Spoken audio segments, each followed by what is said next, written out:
¿Qué tal? ¿Cómo estamos? Deseo de todo corazón que Dios siga bendiciendo tu vida y que tú te des cuenta de cada una de esas bendiciones y puedas apropiarte de ellas y aplicarlas a tu existencia para que de esa forma crezcas en espiritualidad y en conocimiento de las grandezas de Dios. Bienvenido, hermano, hermana, a este tu canal, Un Café entre Hermanos. Es importante que estemos conscientes de las realidades divinas, porque de esa forma sabremos qué hacer y cómo hacer nuestra vida para poder estar dentro de lo que Dios tiene diseñado. Es necesario que tú y yo lo sepamos para que no tengamos tumbos o conceptos erróneos que nos llevarán a una vida dolorosa. Por eso, mi hermano, hoy quiero invitarte a que veamos un tema en nuestra Biblia o en tu Biblia, un tema que es importante. Quiero invitarte a que abras tu Biblia y vayamos a la segunda carta a los Corintios, en el capítulo 2, verso 11. Segunda de los Corintios, capítulo 2, verso 11, el cual nos dice así: para que no seamos engañados de Satanás, pues no ignoramos sus maquinaciones. Tu Biblia pudiera decir un poco diferente, pero el contenido es el mismo. Por eso, hoy vamos a tocar este tema que es vital para nuestra vida espiritual. Vamos a llamar a este tema las maquinaciones de Satanás. Por principio de cuentas, tenemos tú y yo que estar definidos qué son maquinaciones. Porque de repente, hermano, puede que tengamos conceptos un poco locos fuera del contexto o de la realidad. Pero si tú te metes al diccionario o googleas maquinaciones, te va a dar un resultado o una definición más o menos así.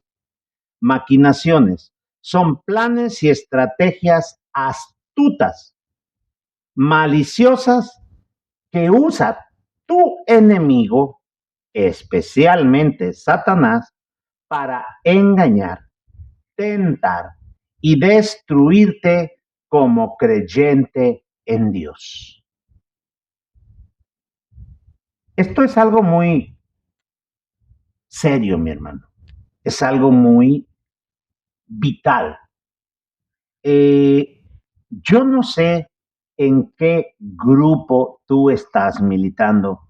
No conozco tus convicciones de fe o doctrinales, pero sí te voy a decir, no importa en el grupo religioso donde milites tu fe, no importa dónde tú estés, si eres un evangélico pentecostal o eres un católico tradicional o un católico carismático o hermanos, son millones de nombres que hay en el mundo para cada una de las agrupaciones. Insisto, no importa dónde estés, hay una realidad innegable. Satanás es tu adversario, es tu enemigo y está empeñado en que tú no te relaciones, no vivas dentro de el confort o la regla divina, que escapes tú a la bendición que Dios tiene establecida para cada uno de los seres humanos que buscan una relación con su hacedor. Eso es algo muy importante. Por eso, mi hermano, necesitamos estar claros. Hemos visto qué es la definición de maquinaciones. Ahora déjame decirte la definición que en la Biblia tiene la palabra Satán o Satanás, como se traduce. En hebreo, la palabra Satán significa adversario, acusador de algo. Cuando tienes un adversario, alguien que es contrario a ti, te acusa o alguien está acusándote, entra dentro de la palabra Satán. Su raíz del nombre Satán es Satanás o Satiná, que quiere decir acusación. Y esto necesitamos tenerlo bien presente aquí. ¿Por qué? Porque Satanás va a buscar la forma de estar acusándote de. Esto ya lo vimos, hermano, en la Biblia, cuando checamos el libro de Job, cuando dice el texto que Satanás compareció ante la reunión de los hijos de Dios, y aquí Dios le dijo de dónde vienes, y hay un diálogo. Entonces, Satán, cuando le dijo de rodear el mundo y andar por la tierra, Dios le lanzó una cuestión, le dijo, ¿ya te fijaste en mi siervo Job?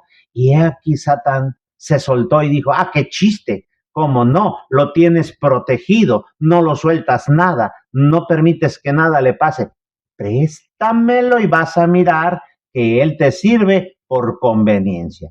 Eso, hermano, la expresión del adversario que dijo, Job te sirve por conveniencia, eso es, hermano, una acusación, una palabra donde ponía entredicho con su voz ante quien lo oía que había una posibilidad que Job estuviera sirviendo a Dios por una conveniencia terrena.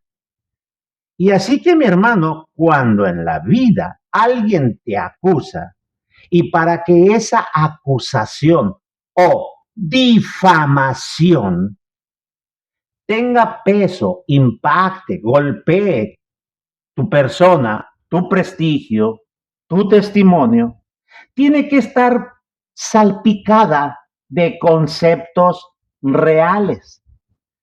Cuando Satanás le dijo a Dios que había una posibilidad que Job le servía por conveniencia, es una pregunta y un concepto o una cuestión bien lógica, porque las personas no conocemos el corazón de las demás personas y hay muchas razones que puede llevar a una persona a cumplir o llevar tal cual situación. Así que, hermano, teniendo estos conceptos de que Satán o Satanás es el adversario o el acusador de su raíz, acusación, hermano, tenemos que estar claro. Y de pasadita te quiero decir un poquito más. En el Nuevo Testamento, en el Antiguo Testamento habla de Satán o Satanás o tu adversario. En el Nuevo Testamento, en la palabra griega, lo registran con otro nombre. El nombre que se le da a Satanás en griego es diablo. Es el mismo. Hay quienes piensan que es 1, 2, 3, 4. No, es la misma esencia o el mismo ser. La palabra diablo en el idioma griego, su significado es alguien chismoso, calumniador, argüendero, mentiroso. Y quiero decirte que un chisme, una calumnia o un argüende, para que sea efectivo y cause daño de quien se dice, tiene que estar salpicado de conceptos reales, es decir, algo de verdad en mucha mentira. Y eso cuaja, hermano, eso pega en las personas que no tienen un discernimiento. Por eso, hermano, tenemos que estar bien. Tú y yo vivimos en este mundo terreno. en este planeta Tierra, un lugar físico, un lugar del cual no podemos salir. Por mucho que nos vayamos, tenemos que regresar a él. Y quiero decirte, hermano mío, que este planeta tiene algo muy peculiar con respecto a las máquinas, al por qué tiene efectividad las maquinaciones de Satanás. Es algo muy curioso. Déjame decirte que este mundo queda bajo la autoridad del maligno, de Satán, del diablo. No lo digo yo, lo dice el libro llamado Biblia. Voy a leerte unos textos, es más, vamos juntándonos tú y yo y vamos a leer, tú en tu Biblia, yo en la mía, y vamos a sacar en claridad esta realidad. Primero te voy a invitar a que vayamos al Evangelio de San Juan, en el capítulo 12, y ahí vamos a encontrar unas menciones respecto de este ser. San Juan capítulo 12, vamos a ir al verso 31. El evangelista Juan o el Evangelio de San Juan o el escritor de San Juan dice que Jesús dijo estas palabras. Capítulo 12, en el verso 31, dice así.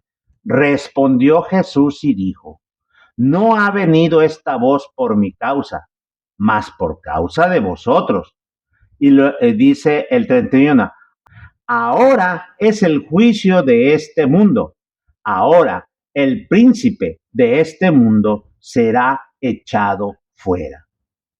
Y vayamos al verso 42 como referencia y dice, el mismo capítulo, verso 42 dice, dice el 42, con todo esto, aún de los príncipes, muchos creyeron en él, mas por causa de los fariseos no lo confesaban por no ser echados de la sinagoga. Dirás, ¿qué relación tiene un texto con otro? Quiero que entendamos. Dice el texto 31 que el príncipe de este mundo, cuando tú te metes al idioma original, al idioma griego, de repente cuando lees literalmente el texto, o sea, en interlineal, o sea, tal como se interpreta, hay unas variantes que el traductor de algunas versiones no lo vierte, no lo traspasa con esa idea. Cada traductor tiene la libertad de poner el concepto que considera a su criterio como más adecuado para entenderlo. Yo no sé qué dice tu Biblia, pero algunas traducciones cuando se refiere a Satanás dice el principal de este mundo será echado fuera. Y en relación con el verso 42 que dice que los principales o los príncipes, quiere decir, hermano, en ambos lados, el término príncipe o principal o principado, que es alguien de mucha importancia y peso en el lugar donde él habita. Normalmente alguien que se le otorga que tiene autoridad.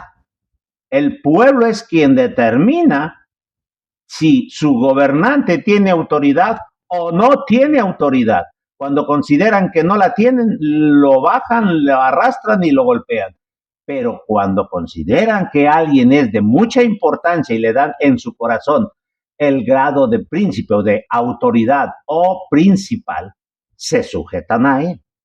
Así que mi hermano, así como cuando dice el texto 42 que príncipes, no quiere decir, hermano, que en el pueblo de Israel había muchos reyes y muchos príncipes. No, el término príncipe viene de su raíz principal, importante. Así que cuando Satanás lo registra en el verso 31, que es el príncipe de este mundo, está queriendo decir que es alguien muy importante principal que el pueblo le dice y lo conceptúa como alguien que tiene poder. Por eso dice el texto, el príncipe. Vayamos al siguiente parte. San Juan 14, verso 30, una vez más Jesús vuelve a mencionarlo. San Juan 14:30 dice así: y ya no hablaré mucho con vosotros, diciendo Jesús, porque viene el príncipe de este mundo, mas no tiene nada en mí. Fíjate cómo dice: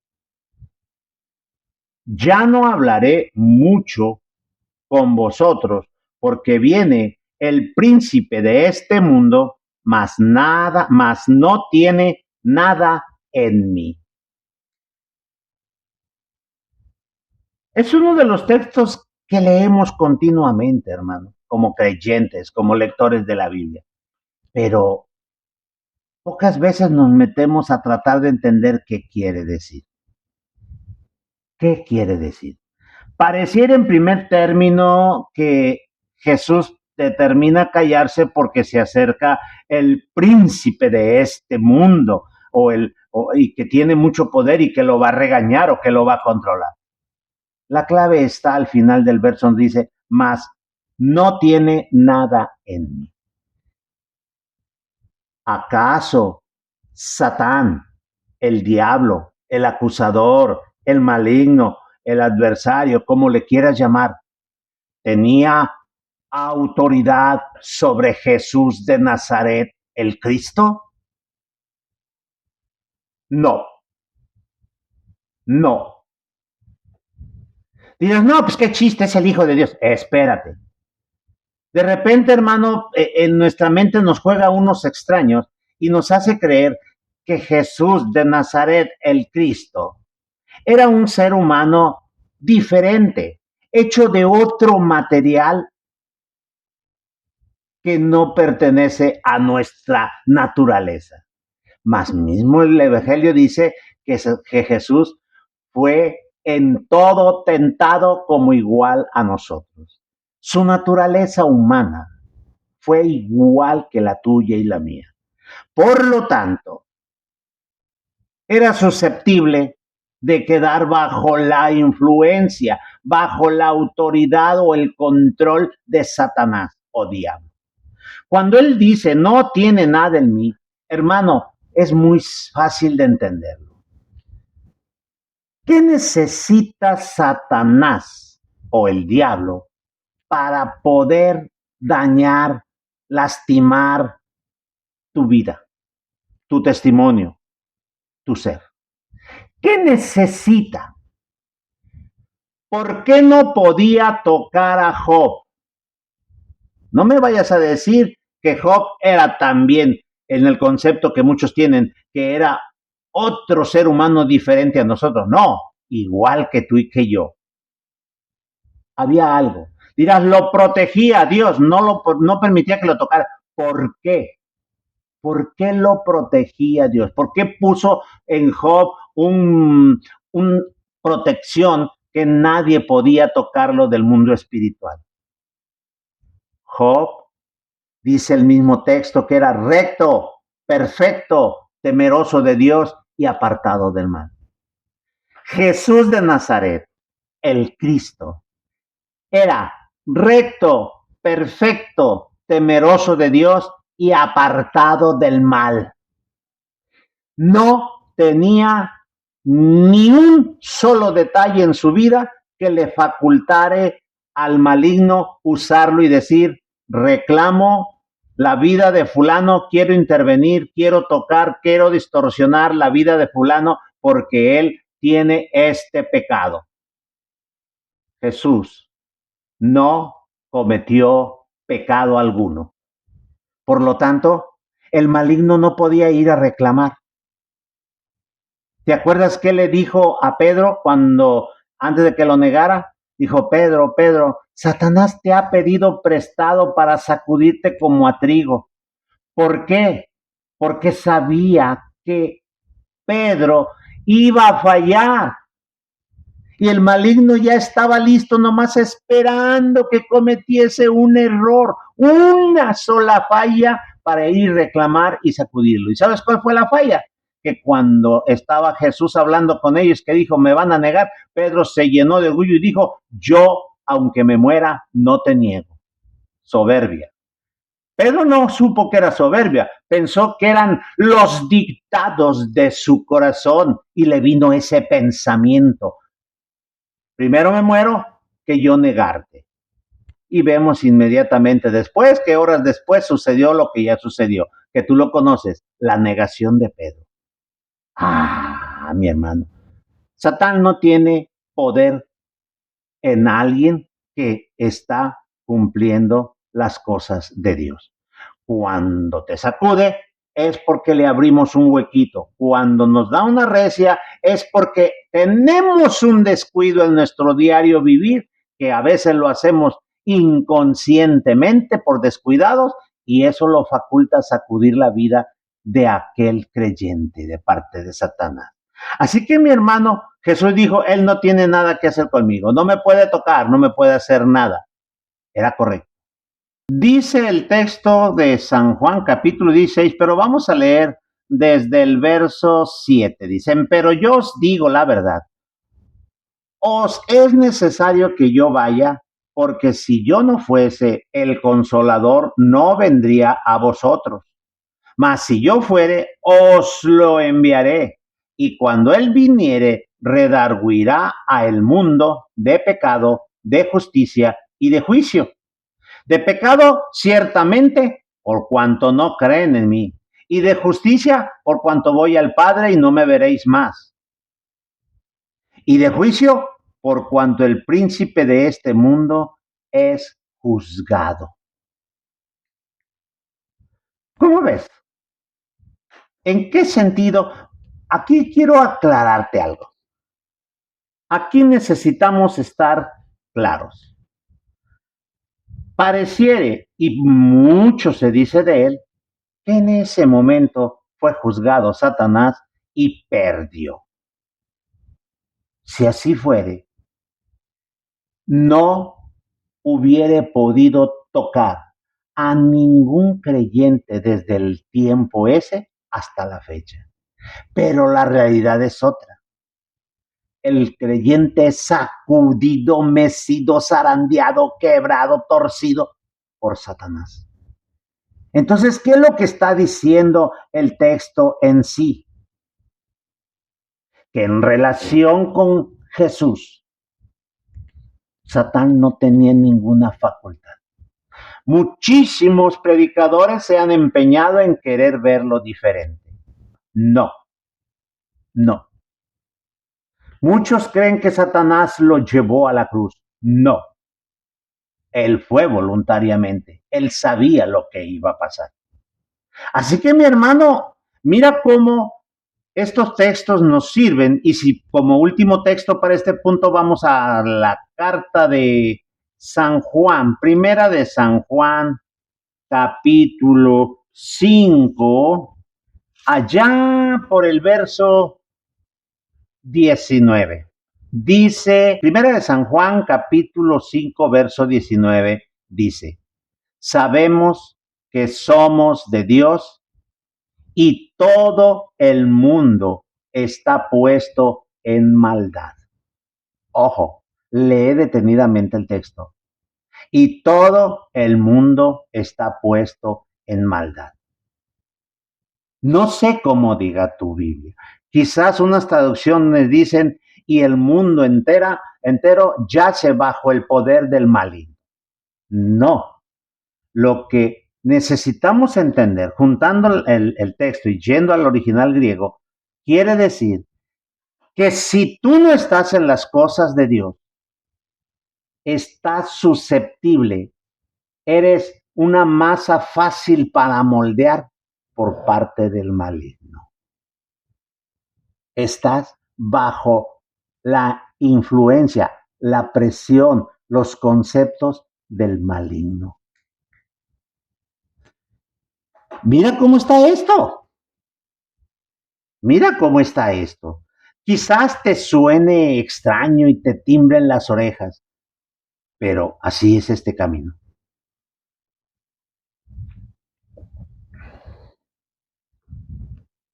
Ahora, esto lo tenemos bien conceptuados en todos los grupos de enseñanza bíblica. Vuelvo a insistir, no importa qué denominación, ni qué religión, ni qué grupo sea, se maneja este concepto. Que Satanás está constantemente buscando a quién causarle problemas, a quién meterle el pie, a quién darle unos golpes, a quién derribarlo de la fe. Sí, así está escrito, hermano, ¿qué le vamos a hacer? Dice allá en la carta del apóstol Pedro, primera de Pedro, capítulo 5, verso 8 y 9. Escucha o lee detenidamente con mente abierta lo que dice el texto. Sed templados. ¿Tú sabes qué es ser templado? Que ni es frío ni es caliente, es un clima templado. Y cuando hace alusión a los metales, un metal templado es aquel metal que es, por ser sometido al fuego, adquiere una dureza tal que resiste los golpes. A este concepto se refiere el texto aquí de sed templado, no que seas a medio trecho, tibio, ni frío ni caliente, no, templado, quiere decir que estés sólido, que estés hecho de un material que resista el golpe y pueda chocar contra algo y no romperse. Cuando agarras una espada y la golpeas con otro metal, si se rompe, te van a decir no está templada. Es decir, no se logró la dureza adecuada, por eso se rompe. El texto a eso se refiere en la primera de Pedro 5, verso 8. Dice Pedro, sean templados y velad. Velad de vigilar, de estar atento, de estar observando. ¿Por qué? Porque dice el texto, porque vuestro adversario, fíjate, es tu contrario. Adversario es alguien que va en contra de ti. Tu adversario, el diablo. Tu adversario, el chismoso, el argüendero, el mitotero, el difamador. Cual león rugiente anda alrededor buscando a quien devorar. Ah, mi hermano. Mucho creyente tiene miedo porque dice, ay, no me vaya a salir el diablo, se me eche encima, me rasguñe, me muerda, me arranque una pata. Hermano, pensando que esa entidad a la cual se le llama Satanás le va a caer encima. No, va a usar todo lo que hay en este mundo físico para detenerte, deteriorarte, destruirte. Sí, a eso.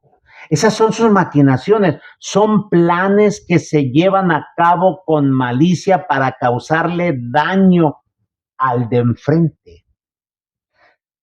Por eso anda como león rugiente, anda buscando, viendo, a ver de cuál parte, vamos, dijéramos en el rancho, de cuál pata cojeas para morderte ahí, para golpearte ahí.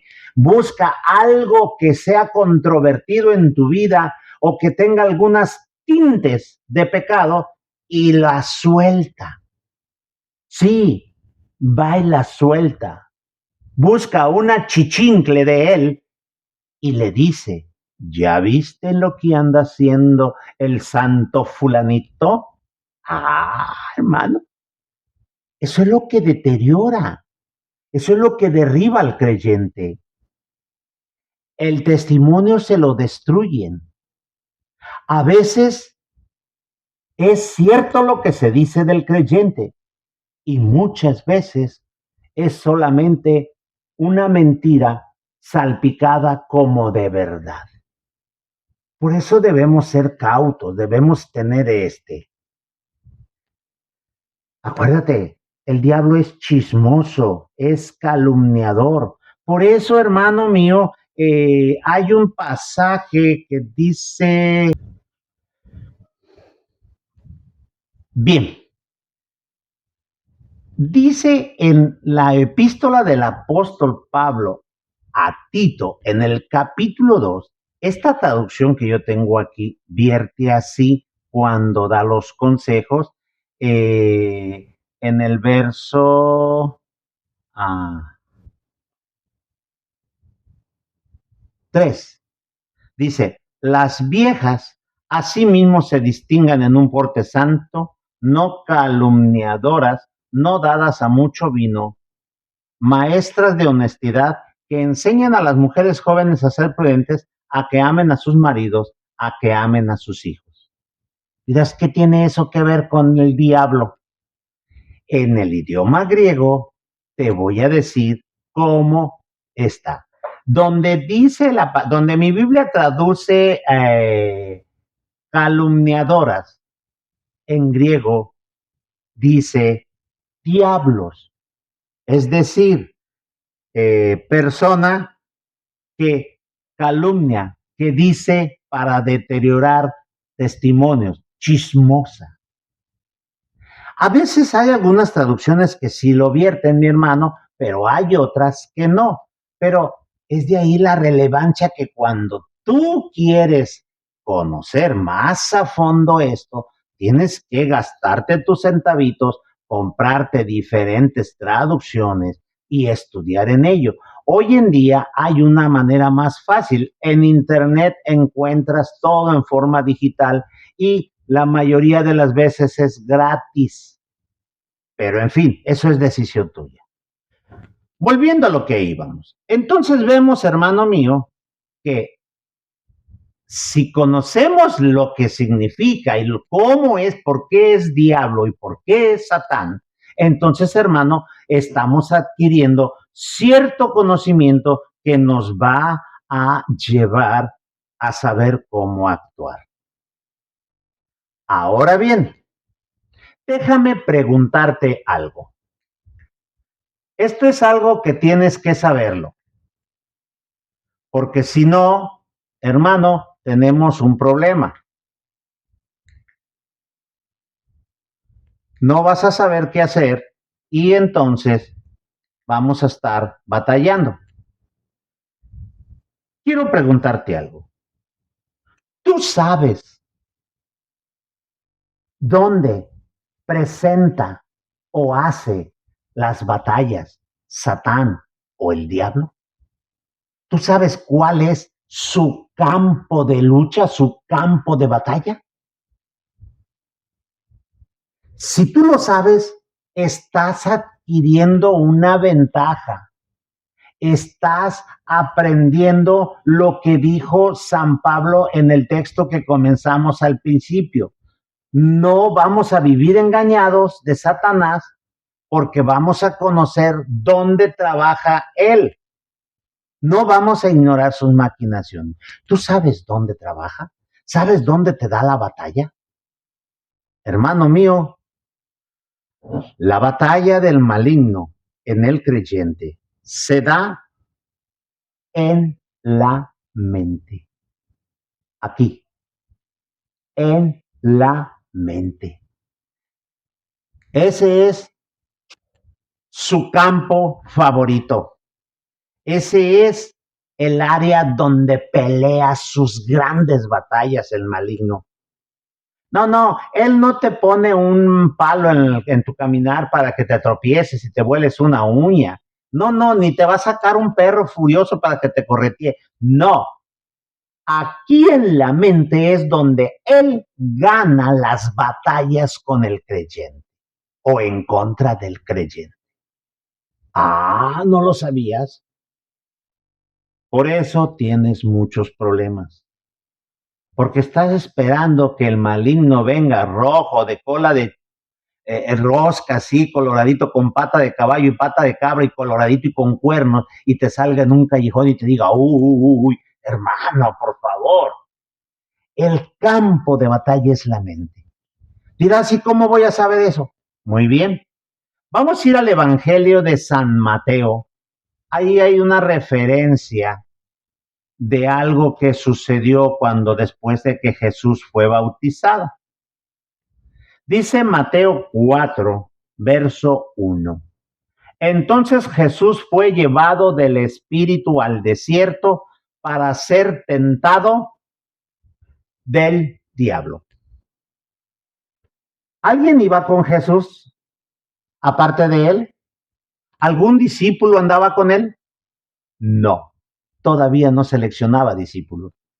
Después de ser bautizado de Juan, fue llevado por el Espíritu, o sea, fue movido en su interior a irse a un lugar solo, al desierto, dice, al desierto. Lo envió el Espíritu, lo movió el Espíritu. ¿Para qué? Porque allá iba a ser tentado por el diablo. No vayas a pensar que de repente él estaba por allá en la parte metida del desierto, en un peñasco o bajo una piedra o qué sé yo. No vayas a pensar que llegó Satanás y le dijo, ¡ah! Y así te quería agarrar. Ojo, hermano, tienes que leer. Si tú lees todo el capítulo 4 del verso 1 hasta el verso 11, encontrarás que después de 40 días de ayuno, vino el tentador, así se le llama, el tentador, el que te tienta. ¿Qué es tentar? Incitar a hacer algo incorrecto. ¿En dónde se le presentó? Aquí adentro le retumbó su voz. En su cabeza, a lo que le llamamos mente, es la bocina o la trabajadora que se usa. Le dijo,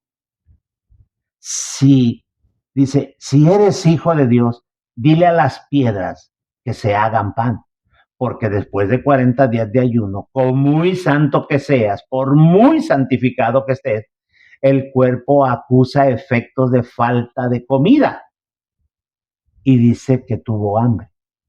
Y el tentador vino a él y le dijo, si tú eres hijo de Dios, di que la piedra se convierte en pan. O sea, satisface tu necesidad de alimento, mitiga el hambre aquí adentro. ¿Qué tendría de malo? Ya eran 40 días de ayuno.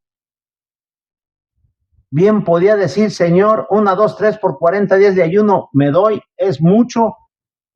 Solamente Moisés hacía eso. Vamos, tablas, es mucho. Aquí le corto. Y como no llevo lonche, pues a esta piedrita le digo, conviértete en pan. Pero, ojo, le respondió, escrito está, no con solo el pan vivirá el hombre, mas con toda la palabra que sale de la boca de Dios. Dice, entonces el diablo lo pasa a la santa ciudad y lo pone sobre las almenas del templo, sobre el pináculo de la entrada del templo. Había dos columnas o dos torres o dos construcciones, la parte alta, la más alta. Y le dijo, lánzate hacia abajo. Dijo, porque escrito está, a sus ángeles mandará a ti, por ti, y te alzará en las manos para que nunca tropiece tu pie en piedra. Aquí adentro. Y Jesús le volvió a decir, escrito está, además, no tentarás al Señor tu Dios. Dice, y otra vez le pasa el diablo a un monte muy alto y le muestra todos los reinos del mundo y su gloria y les dice, todo esto te daré si postrado me adorares. Y Jesús le dijo, vete, Satanás, que escrito está, al Señor tu Dios adorarás y a Él solo servirás. Escrito está, escrito está, escrito está, escrito está. Ay, no, hermano. Pero hoy en día cualquier creyente que tiene una apretazoncita chiquita, ¿sabes qué dice? La sangre de Cristo te reprenda. ¿Quién les dijo eso? Jesús dijo, escrito está. Hoy en día usan la sangre de Cristo para proteger el carro, ya parece seguro de autos, para proteger el caminar de los hijos. No, no, no. Conforme a lo que está escrito en el Nuevo Testamento, se enseña que la sangre de Cristo solo es para el perdón de los pecados y tan tan. Todo lo que se enseña del demás es fantasía, es ignorancia y flojera del no querer estudiar. Ay, mijo, yo te cubro con la sangre de Cristo para que tu camino vaya y venga. Ay, payasos. Muestran su ignorancia hasta el cansancio. Y creen que están bien. Y creen que Dios los cubre. Y creen que van camino a la nueva Jerusalén. No sabemos cómo presentarle batallas. Pues nos lavas bien. Hermano mío, aquí adentro, en la cabeza, en la mente, es donde se presenta la gran batalla. ¿Por qué? Porque es en la mente donde nacen las ideas, donde se toman decisiones. Tú no puedes hacer nada si primero no lo reflexionas, no lo analizas o no te surge de tu mente. Dice así el mismo Evangelio de Mateo, Mateo capítulo 22, pero ahora vamos a ir al verso 37 y dice, a expensas de una pregunta un fariseo le preguntó a Jesús, Maestro, ¿cuál es el mandamiento grande en la ley? Y Jesús le dijo, amarás a el Señor tu Dios, que, ojo, son citas de la ley. Y en la ley jamás dice amarás a Adonai, que Señor, no, dice amarás a Yahweh. Amarás a Yahweh, tu Dios, de todo tu corazón y de toda tu alma y de toda tu mente. Hay otros que traducen otras cosas, hermano, y te va. ¿Qué es la mente? Lo que piensas, tus ideas, tus pensamientos. Eso es importante, hermano. Por eso, hermano mío, se tienen muchos problemas, porque no se conoce cómo se presenta la batalla y eres víctima fácil del error, de la ignorancia y ¿sabes qué? Eres víctima fácil del maligno porque no necesitas esforzarse mucho, porque tú no lo conoces y hace contigo lo que sea y tú piensas que no te toca. Ah, mi hermano, es algo que necesitamos tenerlo bien definido. Dirás, hermano, ya muchas veces nos has hablado de ello y seguiré hablándote hasta que lo metas en tu entendimiento y puedas capturarlo y puedas hacerlo. Porque si no, hermano, perdemos. Hay tanta enseñanza eh, falsa, es la palabra correcta, enseñanza falsa en la mente de los cristianos. Es enorme, hermano. Si tú te sentares y checares cada uno de los conceptos que se te han enseñado, no nomás tomando un texto bíblico, sino lo que dice todo el libro respecto de ese tema, y te vas a descubrir que no es nada de lo que tú crees. Tiene uno que esforzarse, hermano. ¿A poco crees que la salvación es así de fácil? No más bien que crees en el Señor Jesucristo y ya la hiciste. No, hermano, no va por ahí. Aquí en la mente es donde viene la grande batalla. ¿Cómo pelear contra el diablo o Satán? ¿Cómo? ¿Cómo lo vamos a pelear? Ya descubrimos que aquí es el campo de la batalla, en la mente. Entonces necesitamos saber cómo peleamos. Necesitamos ir a Efesios capítulo 6. En el verso 11, te lo sabes de memoria, porque esos textos de batalla, de etiqueta, de grabarlo en la pared. Pero vuelvo a repetírtelo. Dice, Efesios 6, verso 11. Vestíos de toda la armadura de Dios para que podáis estar firmes contra las acechanzas del diablo o las maquinaciones del diablo o los ataques del diablo. Vístete de toda la armadura de Dios. Es decir, la armadura de Dios significa que es un guerrero, es un luchador, es un soldado o como quieras llamarle, alguien que está diestro para la pelea. Pero dice, vístete de toda. ¿Por qué? Porque hay algunos que no saben que tienen que llevar toda la armadura. Y luego dice el verso 12, porque no tenemos lucha contra sangre y carne. Hermano, de repente andamos empleitados con la persona que viene y nos grita, nos insulta y nos trae un chisme y nos calumnia y le agarramos un sentimiento cruzado con y no nos damos cuenta quién está detrás de él. Aborrecemos al mensajero, pero no reaccionamos en quién lo mandó. Sí, hermano, ¿cuántas veces han llegado y te han dicho, ay, hermano, ¿sabías tú que el hermano fulanito es esto, y es muy san? Y, ay, el Señor ya lo encueró a este pecador. Hermano, Satanás usa esas cosas, usa el chisme y tú ya no estás al 100 con tu hermano. Tu corazón ya no está puro, ya se contaminó y ya al rato andas con el mismo chisme y ya te hiciste un mensajero del maligno.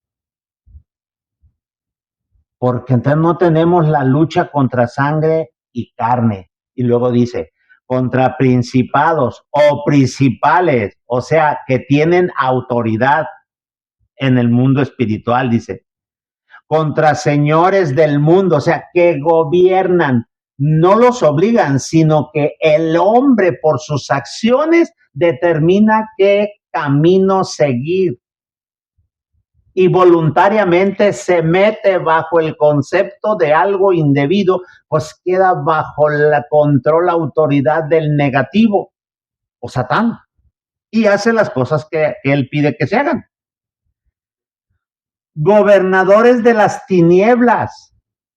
No es una neblina común, hermano, es alguien que tiene poder y pone mantos de oscuridad en el entendimiento de la persona para que no le brille, no le conozca, no se estudie, la persona viva cómoda. Dice, contra malicias espirituales en los aires. Fíjate contra quién es la batalla, no contra el ser humano que está enfrente de ti, que te está diciendo cosas y nosotros la damos en contra de aquel que está hablándonos, que nos trae el chisme y nos lo pegó aquí y ya andamos resentidos con ese individuo chismoso y no nos damos cuenta que solamente fue un vehículo de Satán para meterte a la mente ese dardo, dijera uno, que tiene veneno y empieza tu mente a trabajar, a ser negativa, a pensar mal y a accionar mal y ya te robó la paz y la tranquilidad. Por eso dice el verso 13, por tanto, toma toda la armadura de Dios para que podáis resistir al día malo y estar firmes habiendo acabado todo. Toda la armadura, no la mitad, para que podáis resistir en el día malo y estar firmes habiendo acabado todo. Lo dice, estad pues firmes, ceñidos vuestros lomos de verdad, vestidos de cota de justicia y calzados los pies con el apresto del evangelio de la paz.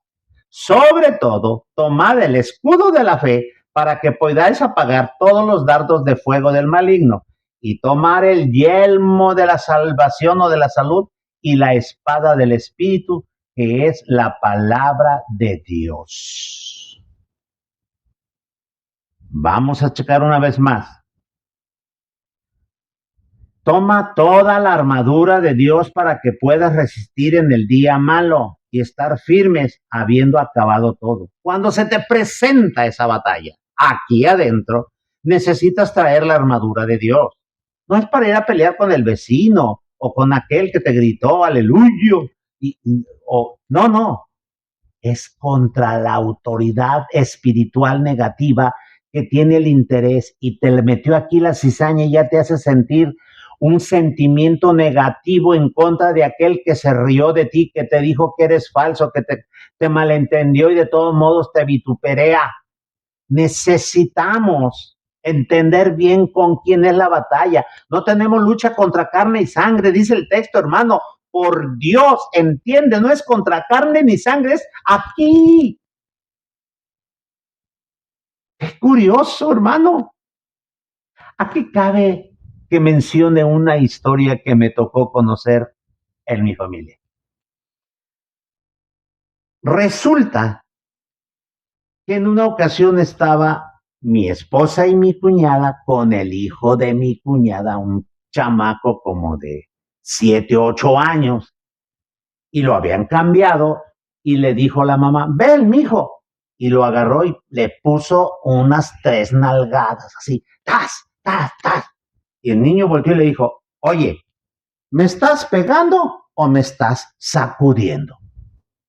Y la mamá dijo, no, mi hijo, es que traes tierra, te estoy sacudiendo. Ah, bueno. Y mi mujer le dijo, ¿qué hubiera pasado si le dices que le estás pegando? ¿Se agarra llorando? Así somos, hermano. Si no entendemos las cosas, le damos una interpretación loca. Así que mi hermano dice, ceñidos los lomos de verdad. O sea, que tu vida sea verdadera, que hables con verdad, vivas con verdad, no con falsedad, no con máscara, no fingiendo, porque muchos llevan una máscara y fingen. Y luego dice,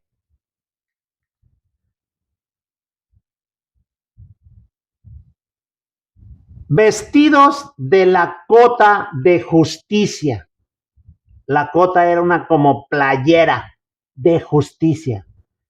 ¿Qué es la justicia?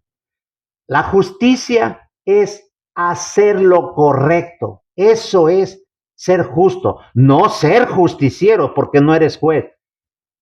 Ser cubierto, dice el texto, y vestidos de la cota de justicia. O sea, que seas justo, que hagas lo correcto.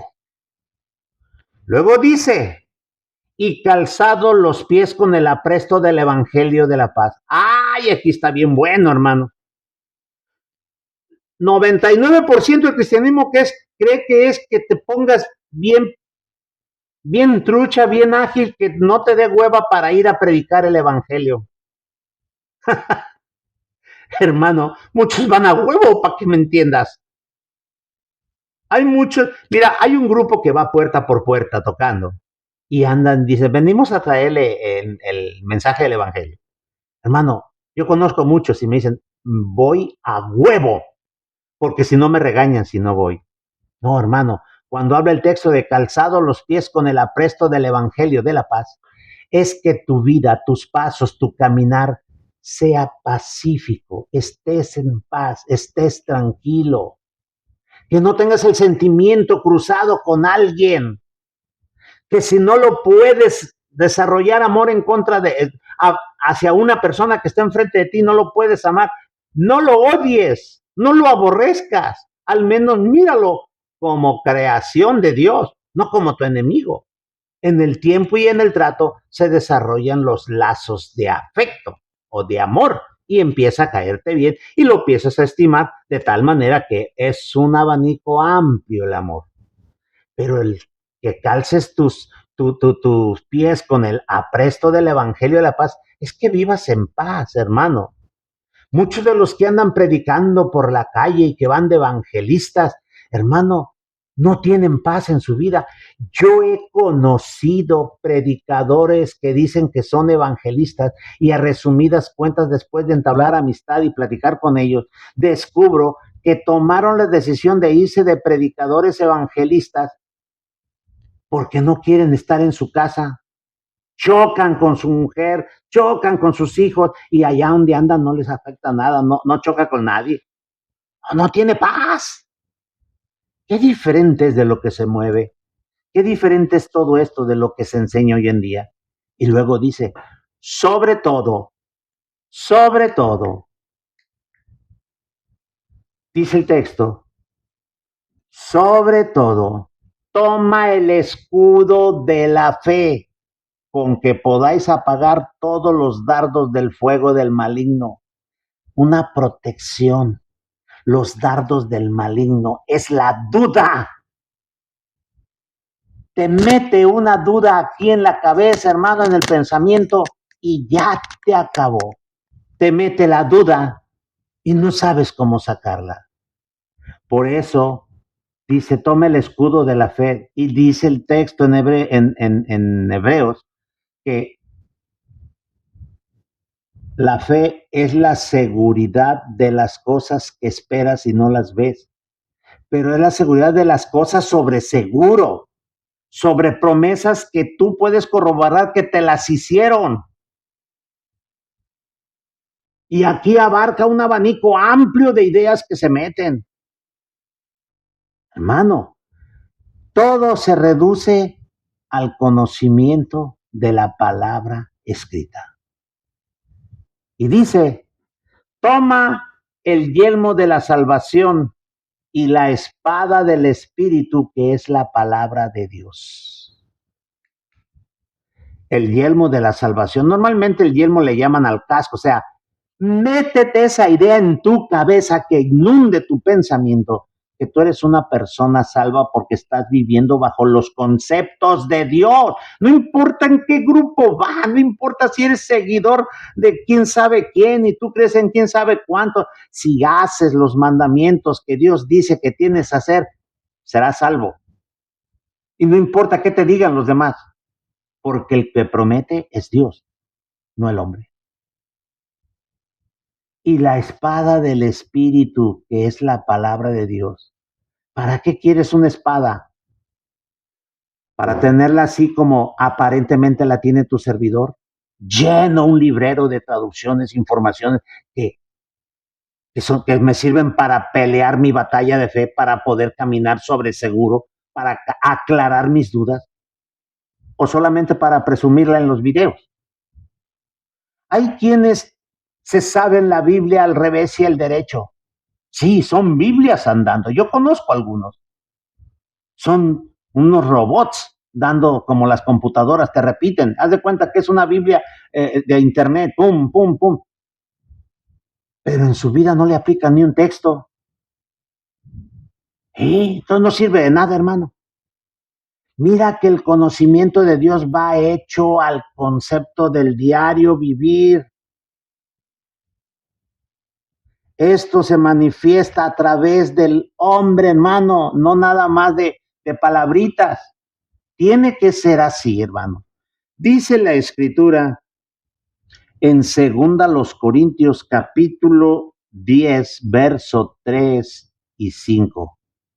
Pues aunque andamos en la carne, no militamos según la carne. Ojo, andamos en la carne, pero no vivimos conforme a la carne, porque las armas de nuestra milicia no son carnales, sino poderosas en Dios para la destrucción de fortalezas, destruyendo consejos y toda altura que se levanta contra la ciencia de Dios y cautivando todo intento a la obediencia de Cristo.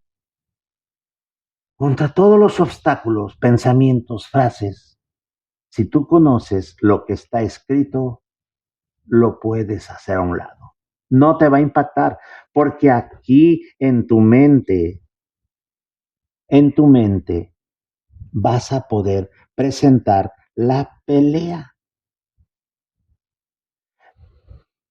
Dirás, Ay, hermano, otra vez esa mente. Mira, quiero que leas Hechos de los Apóstoles, capítulo 8, verso 18.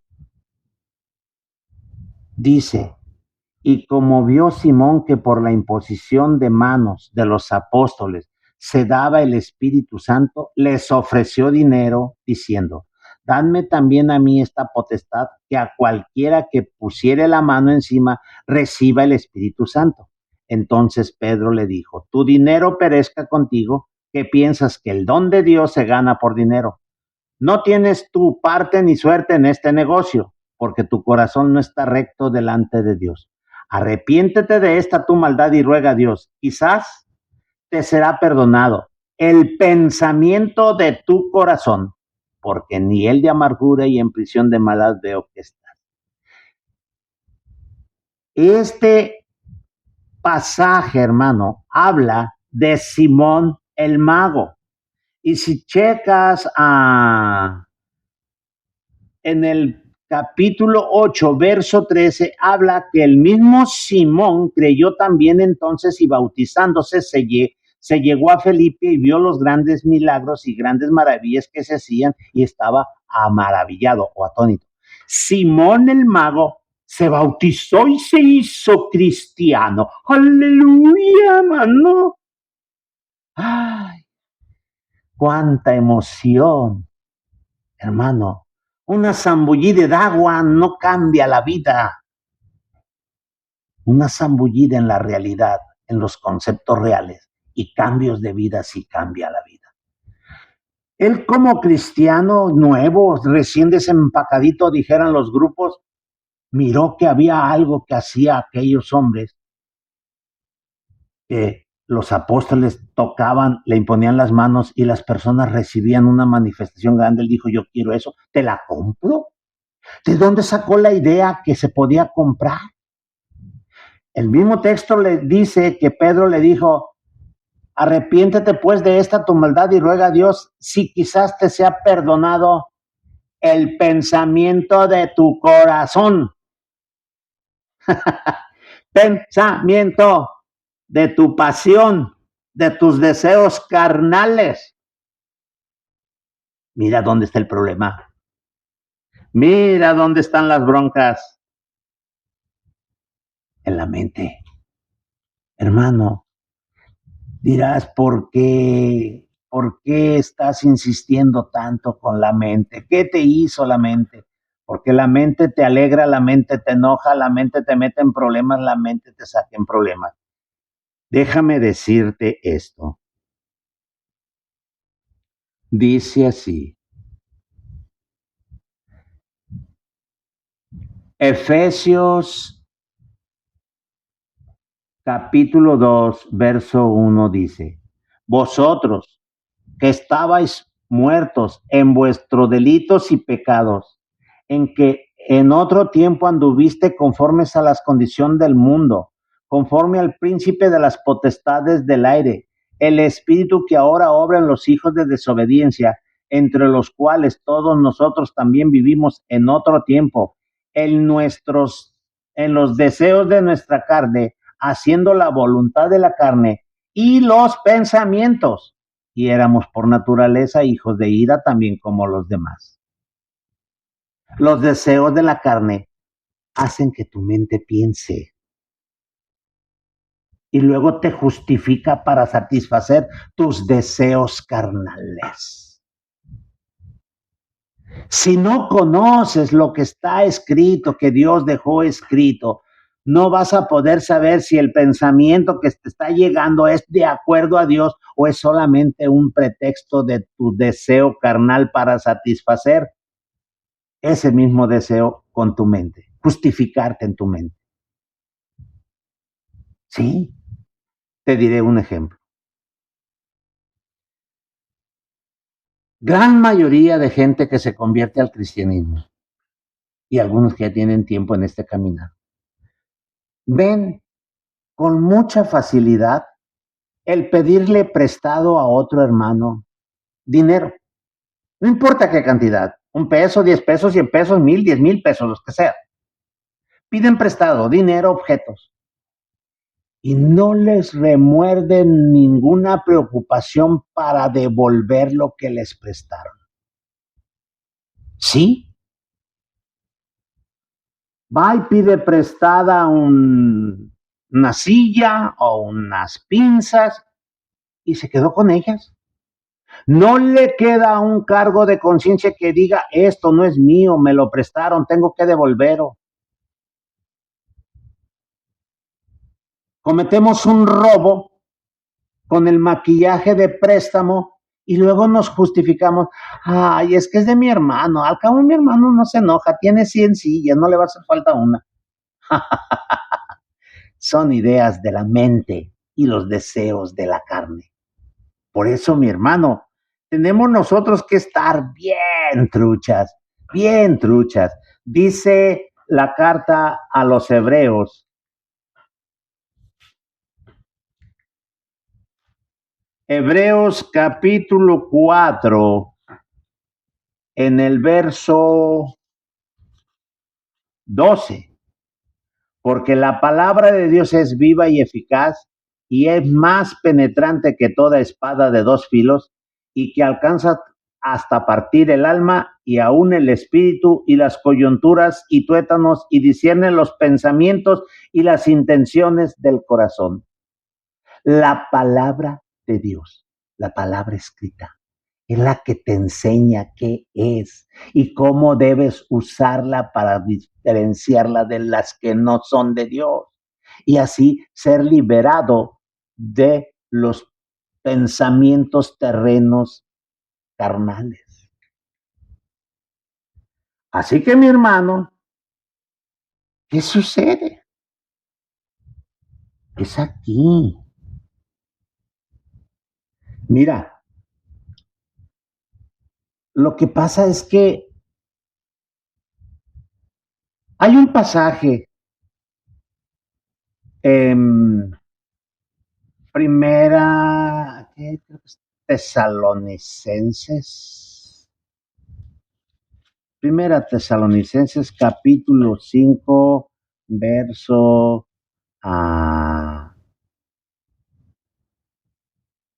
23. Dice el escritor, y el Dios de paz os santifique en todo, para que vuestro espíritu y alma y cuerpo sean guardados enteros sin represión para la venida de nuestro Señor Jesucristo. Alma, para espíritu, alma y cuerpo sean guardados. No hay mucho que deshojar en esta margarita. El texto nos menciona que hay tres grandes secciones en un ser humano: el alma o el espíritu, el alma y el cuerpo. Hay traducciones que le dan diferente, pero es lo mismo. Y hay interpretaciones variadas que dicen que es uno solo, pero quiero decirte que tú y yo, el ser humano, no es solamente carne, no es solamente materia, que es el cuerpo. Hay algo que se llama espíritu, que es lo que da poder de movimiento, el espíritu de vida, que cuando se quita de un cuerpo, el cuerpo se destruye. Y está el alma. Hay quienes traducen como otra cosa, pero el alma es la parte, tu ser espiritual que viene desde la dimensión más alta o de la fuente creadora, del mismísimo Dios, aquella que dijo allá en Génesis, hagamos al hombre a nuestra imagen y semejanza, a esa parte. Y esa parte que viene de Dios no tiene negatividad porque es divina.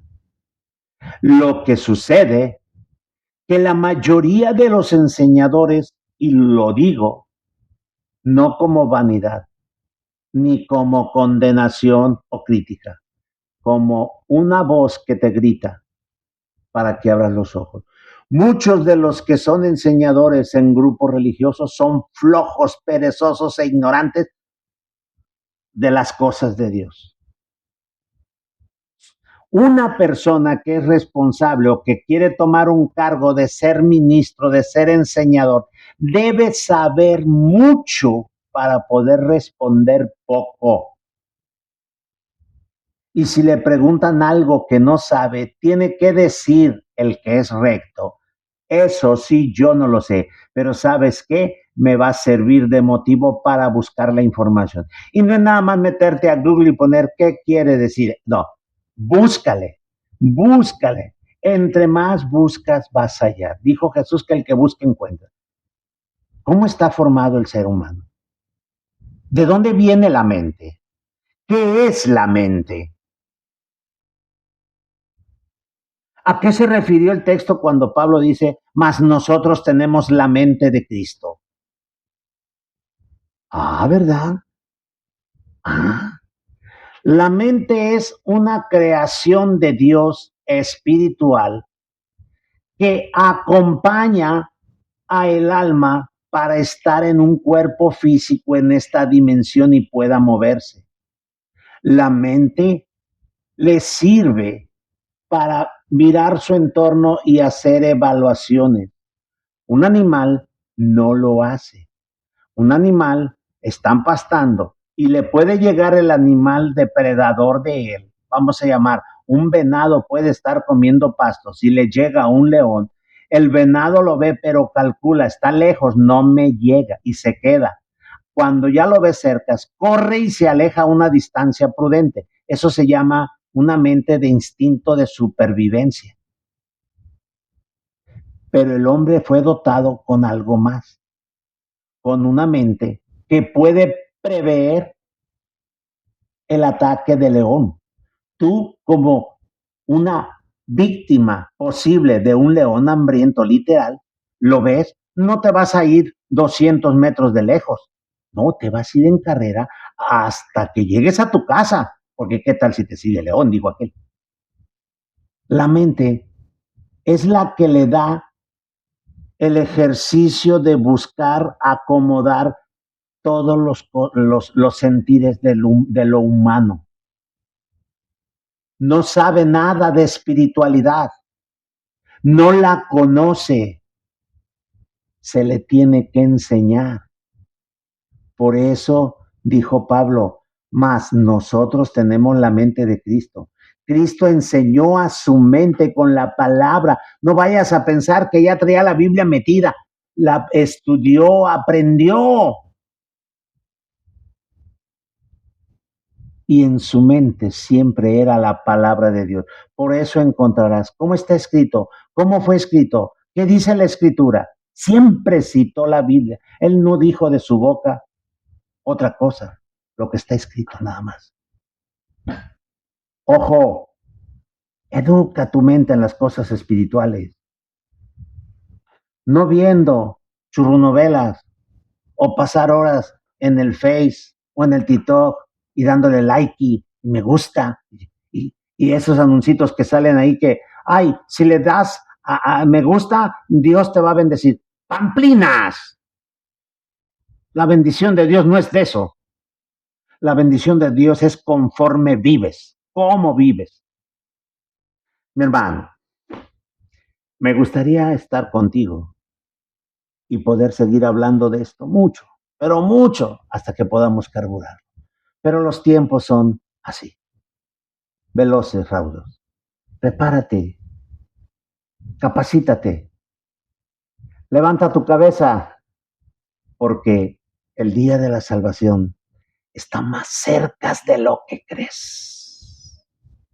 De mi parte, Dios te bendiga, Dios te guarde y recuerda, hablar de las cosas de Dios es maravilloso y más si la acompañamos con un café entre hermanos. Dios te bendiga.